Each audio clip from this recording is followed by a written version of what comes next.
This will be I Ching reading books number 11, and it will be saved in the I Ching Studies folder. Now we are continuing with the Balkan book, and we just got to the place in there where we're dealing with the lines. Now, what Balkan does with the lines, well, there are two things he does with the lines that are different. One thing no one else does at all.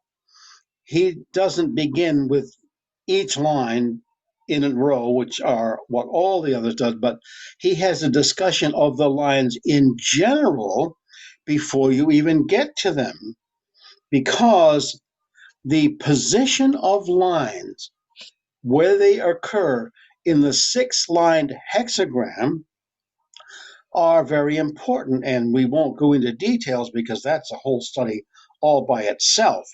But what Balkan does, he takes all of the lines and talks about what they are as far as the whole hexagram goes and how they relate to different subjects.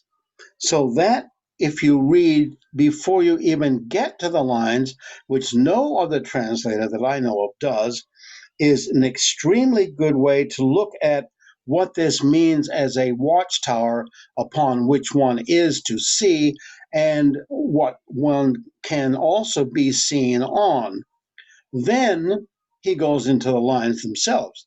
Now, here he also does something different.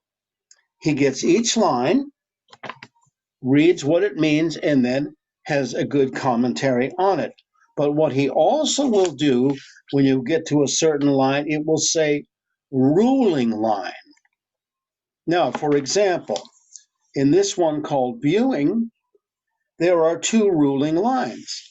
That means the 9 in the fifth place is a ruling line, and the 9 in the top is a ruling line. What he means by a 9, of course, is the fact that it is a solid line. 9 means a solid line.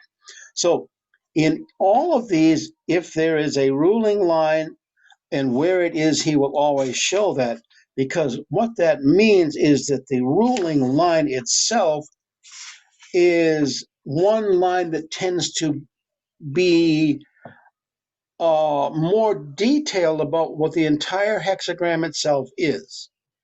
Now, that is important. Wilhelm himself does that somewhat differently, and I will tell you what that is later, but that's a very important point that we must remember. Now, then, what Balkan does after that is, once that is finished, he has what's called notes, and it shows where they occur. And what they tend to do is to take how the Chinese is translated and gives you other points of view how it can be translated. Sometimes gives the name of the person who is doing it right there. Now, we're going to continue with a little of that next.